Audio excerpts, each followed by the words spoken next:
is Friday and I'm very excited to have the week over. Not that I'm doing anything particularly exciting this weekend, but still it's nice. Today I thought I'd read to you one of my favorite books, and that is Eclipse by Stephanie Meyer.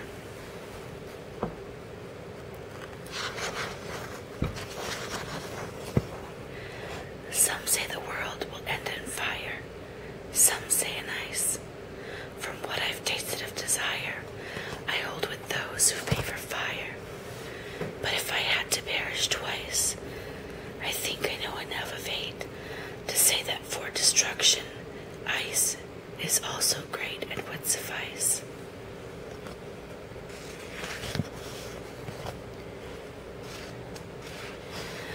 All our attempts at subterfuge had been in vain.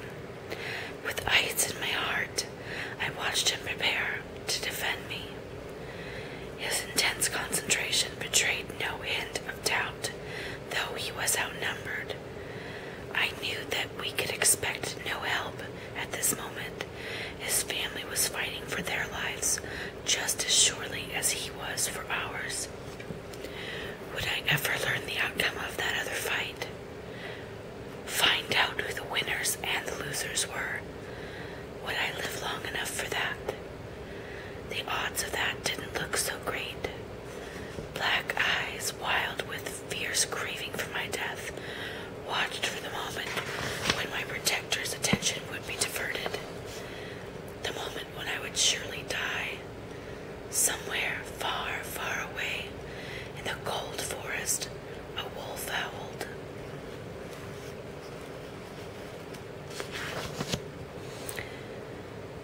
I ran my fingers across the page, feeling the dents where he had pressed the pen to the paper so hard that it had nearly broken through. I could picture him writing this, scrawling the angry letters in his rough handwriting, slashing through line after line when the words came out wrong, maybe even snapping the pen in his too big hand. Maybe that would explain the ink splatters. I could imagine the frustration pulling his black eyebrows together and crumpling his forehead. If I'd been there, I might have laughed. Don't give yourself a brain hemorrhage, Jacob, I would have told him. Just spit it out. Laughing was the last thing I felt like doing now, as I reread the words I'd already memorized. His answer to my pleading note passed from Charlie to Billy to him, just like second grade, as he'd pointed out. Was no surprise. I'd known the essence of what it would say before I'd opened it. What was surprising was how much each crossed out line wounded me, as if the points of the letters had cutting edges. More than that, behind each angry beginning lurked a vast pool of hurt. Jacob's pain cut me deeper than my own. While I was pondering this, I caught the unmistakable scent of a smoke burner rising from the kitchen. In another house, the fact that someone besides myself was cooking might not be a cause for panicking. I shoved the wrinkled paper into my back pocket and ran, making it downstairs in the nick of time. The jar of spaghetti sauce Charlie'd stuck in the microwave was only on its first revolution when I yanked the door open and pulled it out. What did I do wrong? Charlie demanded. You're supposed to take the lid off first, Dad. Metal's bad for microwaves. I swiftly removed the lid as I spoke, poured half the sauce into a bowl, and then put the bowl inside the microwave and the jar back in the fridge. I fixed the time and pressed start. Charlie watched my adjustments with pursed lips. Did I get the noodles right? I looked at the pan on the stove, the source of the smell that had alerted me.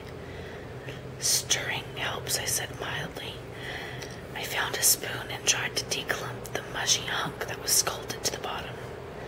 Charlie sighed. "So what's all this about?" I asked him. He folded his arms across his chest and cleared out the back windows into the sheeting rain. "Don't know what you're talking about," he grumbled. I was mystified. Charlie cooking, and what was with this surly attitude? Edward wasn't here yet. Usually my dad reserved this kind of behavior for my boyfriend's benefit, doing his best to illustrate the theme of unwelcome with every word and posture. Charlie's efforts were unnecessary. Edward knew exactly what my dad was thinking without the show.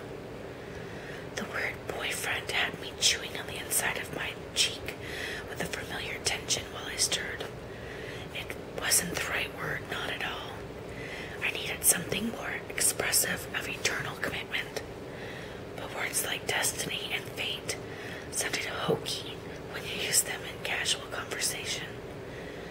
Edward had another word in mind, and that word was the source of the tension I felt. It put my teeth on edge just to think of it to myself. Fiancé. Ugh. I shuddered away from the thought.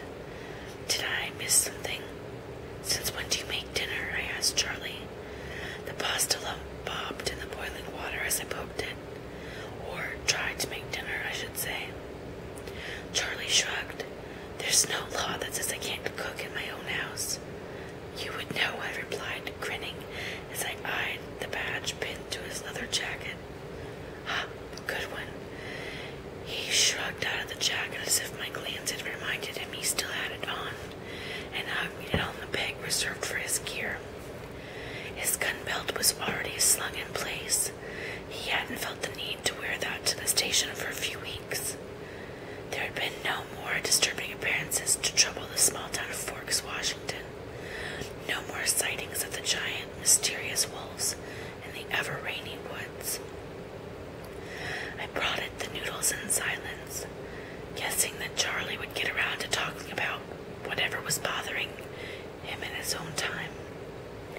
My dad was not a man of many words, and the effort he had put into trying to orchestrate a sit-down dinner with me made it clear that there were uncharacteristic number of words on his mind. I glanced at the clock routinely, something I did every few minutes around this time. Less than a half hour to go now. Afternoons were the hardest part of the day.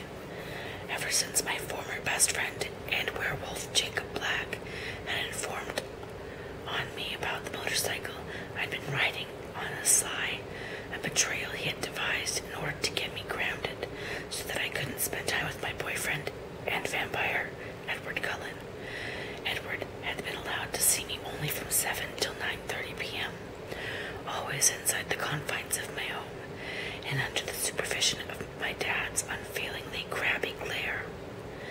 This was an escalation from the previous, slightly less stringent grounding that I'd earned for an unexplained 3-day disappearance and 1 episode of cliff diving. Of course, I still saw Edward at school, because there wasn't anything Charlie could do about that. And then Edward spent almost every night in my room, too. But Charlie wasn't precisely aware of that. Edward's ability to climb easily and silently through my second-story window was almost as useful as his ability to read Charlie's mind. Though the afternoon was only time I spent away from Edward, it was still enough to make me restless, and the hours always dragged. Still, I endured my punishment without complaining, because for one thing, I knew I'd earn it. And for another, because I couldn't bear to hurt my dad by moving out now, when a much more permanent separation hovered, invisible to Charlie, so close on my horizon. My dad sat down at the table with a grunt and unfolded the damp newspaper there. Within seconds, he was clucking his tongue in disapproval. "I don't know why you read the news, Dad. It only ticks you off." He ignored me, grumbling at the paper in his hands. This is why everyone wants to live in a small town. Ridiculous. what have big cities done wrong now? Seattle's making a run for murder capital of the country. 5 unsolved homicides in the last 2 weeks. Can you imagine living like that? Okay, so that's the first part that I'm going to read of that. And I hope you enjoyed it.